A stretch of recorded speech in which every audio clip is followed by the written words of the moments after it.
और श्री कृष्ण कहते हैं अर्जुन से, जब मनुष्य जीवन के वास्तविक प्रयोजन को भूल जाता है तो भगवान कृष्ण विशेष रूप से उस प्रयोजन को पुनर्स्थापना के लिए अवतार लेते हैं। तब भी असंख्य जागृत हुए लोगों में से कोई एक होता है और वास्तव में अपनी स्थिति को जान पाता है, और यह भगवद गीता उसी के लिए कही गई है। वस्तुतः हम सभी आजीविका रूपी बागिन के द्वारा निगल लिए गए हैं, लेकिन भगवान जीवों पर विशेषतया रूपों पर कृपालु हैं। इसी उद्देश्य से उन्हें अपने मित्र अर्जुन को अपना शिष्य बनाकर भगवत गीता का प्रवचन किया। भगवान कृष्ण का पार्षद होने के कारण अर्जुन समस्त अज्ञान अभी तक से मुक्त था, लेकिन कुरुक्षेत्र के युद्ध स्थल में वह अज्ञानी बनकर भगवान कृष्ण से जीवन की समस्याओं के विषय में प्रश्न करने लगा, जिससे भगवान उसकी व्याख्या भावी पीढ़ियों के मनुष्यों के लाभ के लिए कर दें और जीवन की योजना का निर्धारण कर दें। तब मनुष्य तदनुसार कार्य कर पाएगा और मानव जीवन के उद्देश्य को पूर्ण कर सकेगा। भगवद गीता की विषय वस्तु में 5 मूल सत्यों का ज्ञान निहित है। सर्वप्रथम ईश्वर के विज्ञान की और फिर जीवों की स्वरूप स्थिति की विवेचना की गई है। ईश्वर का अर्थ नित्य है और जीवों का अर्थ नियंत्रित। यदि जीव यह कहे कि वह नियंत्रित नहीं है अपितु स्वतंत्र है, तो समझो कि वह पागल है। जीव सभी प्रकार से कम बद्ध जीवन में तो नियंत्रित है ही है। एतब भगवद गीता के विषय वस्तु ईश्वर तथा जीव से संबंधित है। इसमें प्रकृति काल समस्त ब्रह्मांड की काला विधि या प्रकृति का प्रचंड तथा कर्म की भी व्याख्या है। यह दृश्य जगत विभिन्न कार्यकल्पों से युक्त है। सारे जीव भिन्न भिन्न कार्यों में लगे हुए हैं। भगवद गीता से हमें आवश्यक सीखना चाहिए कि ईश्वर क्या है, जीव क्या है, प्रकृति क्या है, दृश्य जगत क्या है, यह काल द्वारा किस प्रकार नियंत्रित किया जाता है, और जीवों के कार्यकलाप क्या है। भगवत गीता के इन 5 मूलभूत विषय में से इसकी स्थापना की गई है कि भगवान अथवा कृष्ण अथवा ब्रह्मा या परमात्मा, आप जो चाहे पहले, सबसे श्रेष्ठ है।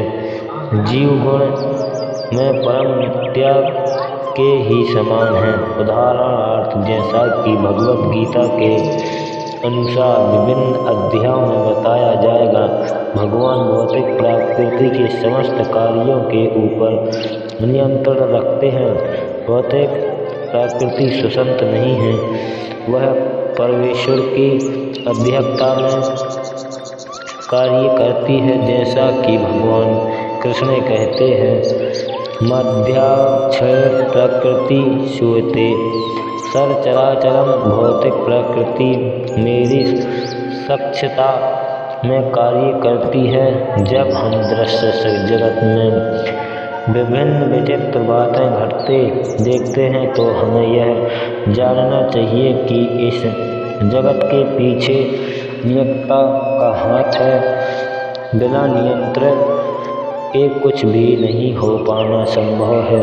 नियंता को न मानना बचपना होगा।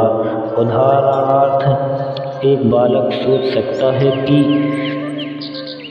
इसको चरित्र यान विचित्र होता है, क्योंकि यह बिना घोड़े के या खींचने वाले पशु से चलता है, किंतु अभिज्ञ व्यक्ति शिवचलित यान ही अभियांत्रिक अवस्था में परिचालित होता है।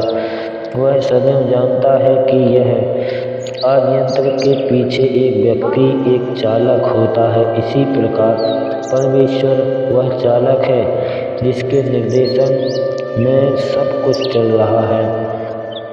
भगवान ने जीवों को अपने अंश रूप में स्वीकार किया है, जैसा कि हम अगले अध्याय में देखेंगे। सोने का एक कण भी सोना है, समुद्र के जल की बूंद भी खारी होती है। इसी प्रकार हम जीव भी परम नियंता ईश्वर या भगवान श्री कृष्ण के अंश होने के कारण सूक्ष्म मात्रा में परमेश्वर के सभी गुणों से युक्त हैं, क्योंकि हम सूक्ष्म ईश्वर या अधीन ईश्वर हैं। हम प्रकृति का नियंत्रण करने का प्रयास कर रहे हैं और इस समय हम अंतरिक्ष या ग्रहों को वश में करना चाहते हैं, और हमसे नियंत्रण रखने की यह प्रवृत्ति इसलिए है क्योंकि यह कृष्ण में भी है। यद्यपि हमसे प्रकृति का प्रभु जमाने की प्रवृत्ति होती है, लेकिन हमें यह जानना चाहिए कि हम परम नित्यादि नहीं हैं। इसकी व्याख्या भगवद गीता में की गई है। भौतिक प्रकृति क्या है? गीता में इसकी भी व्याख्या अपरा प्रकृति के रूप में हुई है। जीव को परा प्रकृति, उत्कृष्ट प्रकृति कहा गया है। प्रकृति चाहे परा हो या अपरा सदैव नियंत्रित में रहती है। प्रकृति स्त्री स्वरूप है और वह भगवान द्वारा उसी प्रकार नियंत्रित होती है जिस प्रकार पत्नी अपने पति द्वारा प्रकृति सदैव अधीन रहती है, उस प्रकार भगवान का प्रभुत्व रहता है, क्योंकि भगवान ही अध्यक्ष है। जीव तथा भौतिक प्रकृति दोनों ही परमेश्वर द्वारा आदि सतित्व एवं नियंत्रित होते हैं।